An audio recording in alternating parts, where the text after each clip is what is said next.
Let's start reading part 3 of the lesson number 1, the best Christmas present in the world.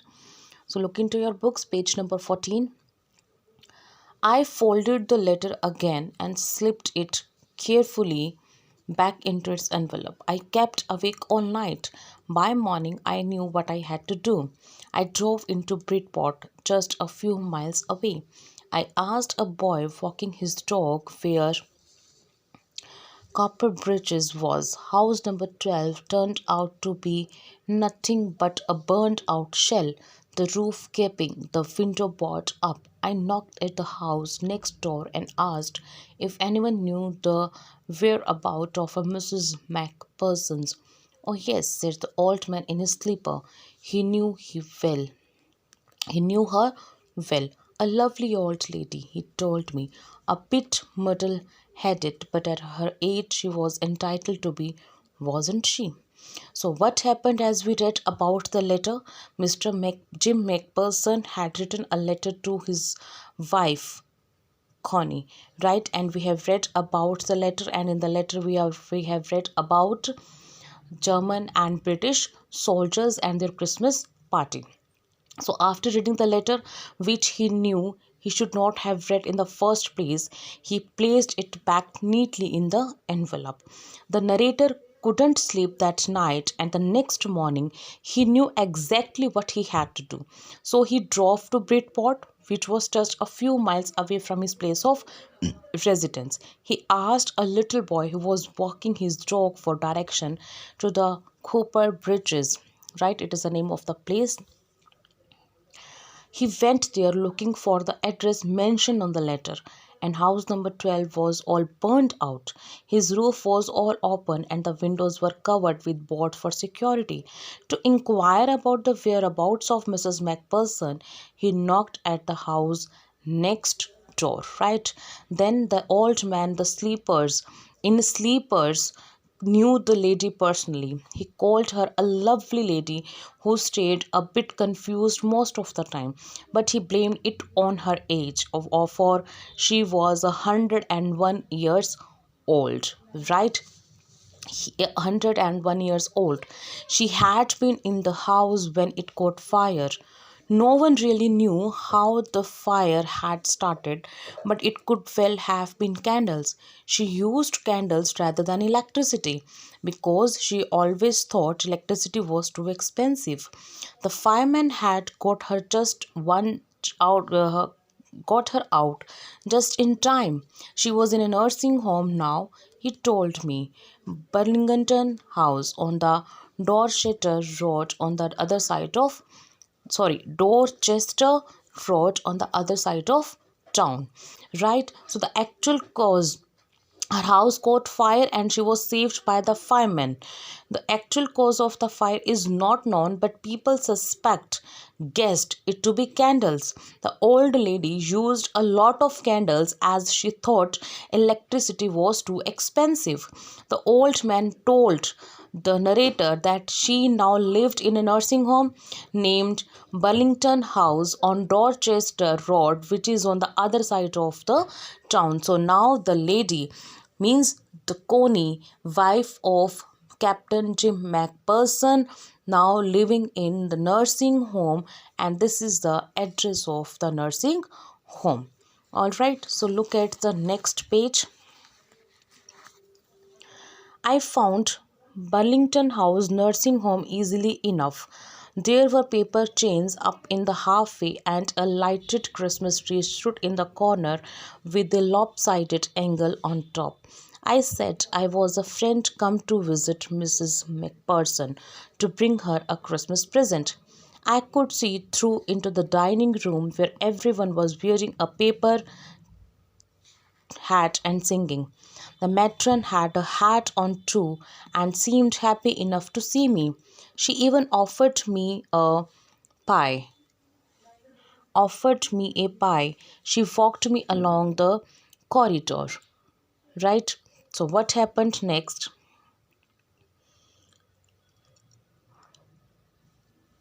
Here is the words which you could see difficult like matron, a woman in the charge of domestic and medical arrangements at an institution. So the narrator went to Burlington House nursing home, which he found quite easily. There were Christmas decoration all over.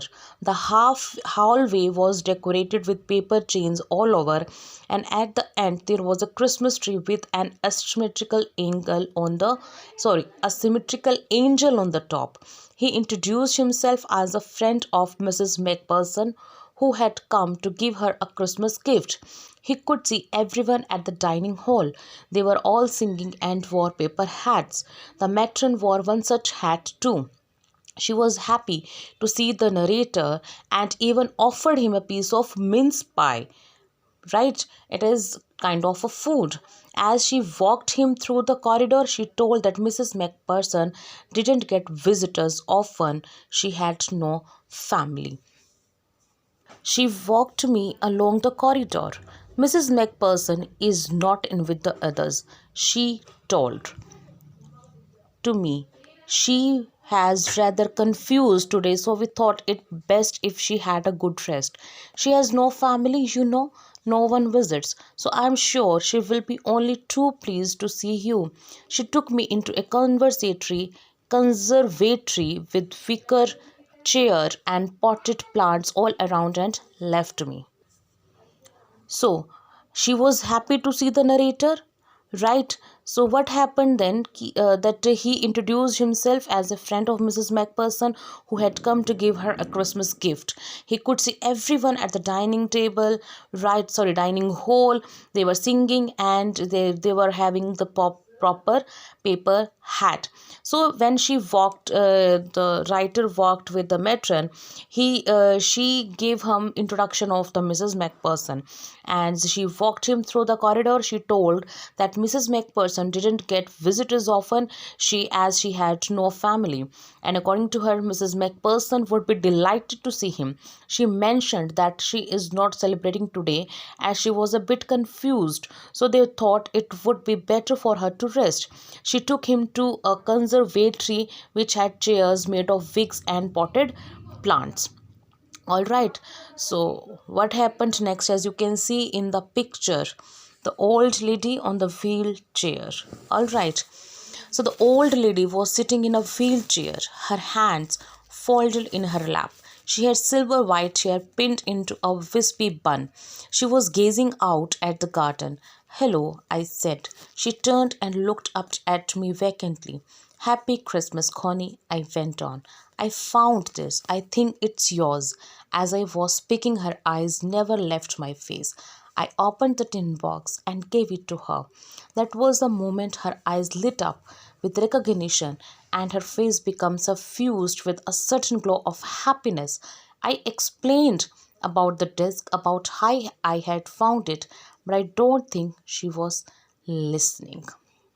So, the word phrase lit up means became bright up with excitement, happiness, suffused with, right, which means spread all over her face.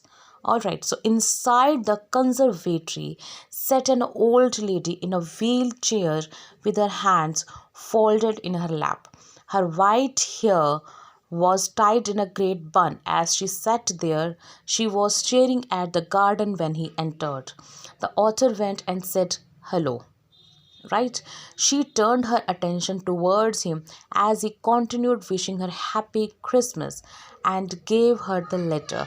She constantly looked at his face while he spoke. It was only when he handed her the tin box that her eyes became radiant due to immense happiness.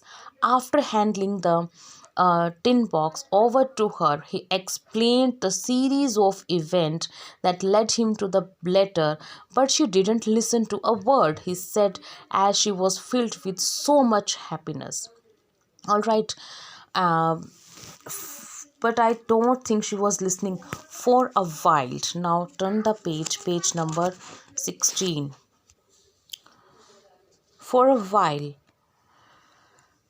she didn't speak anything, right? She said nothing but stroked the letter tenderly with her fingertips. tips. So as she was looking at the person continuously, right, so she filled with so much happiness, nor did she said a word. She just sat there holding the letter in her hands with gentleness, kindness, and affection. Suddenly, she reached out and took my hand. Her eyes were filled with tears. "You told me you would come home by Christmas, dearest," she said, "and here you are, the best Christmas present in the world. Come close, Jim, dear, sit down. Come closer, Jim, dear, sit down." So, as he stood there silently, Connie moved and took his hand while her eyes were watery. She was crying. She said that he had fulfilled his promise of being there by Christmas. She even said that he is the best Christmas present in the world. She then asked him to come near her and sit beside her. She called the author Jim. Means she thought her husband came to meet her on the day of Christmas. I sat down beside her, the last para of this lesson, dear students.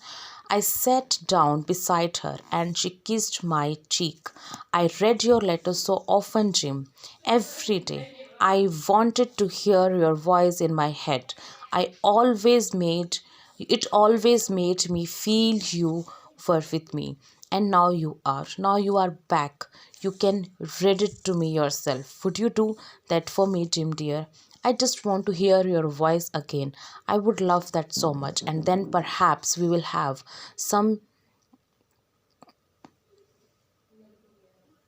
I will have some tea. I have made you a nice Christmas cake, marzipan, right, all around. I know how much you love marzipan."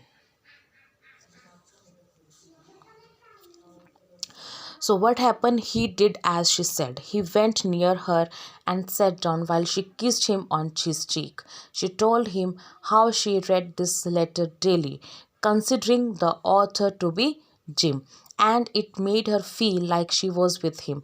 She longed to hear his voice, but then she mentioned now that he was with her.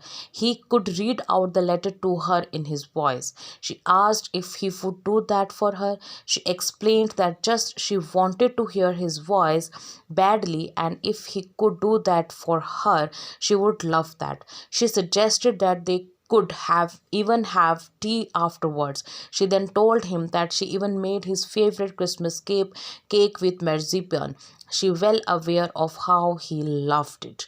So it is the end of the lesson, and yes, the lady recognized the writer as her husband. So at the age of 101, she is very happy on the day of Christmas.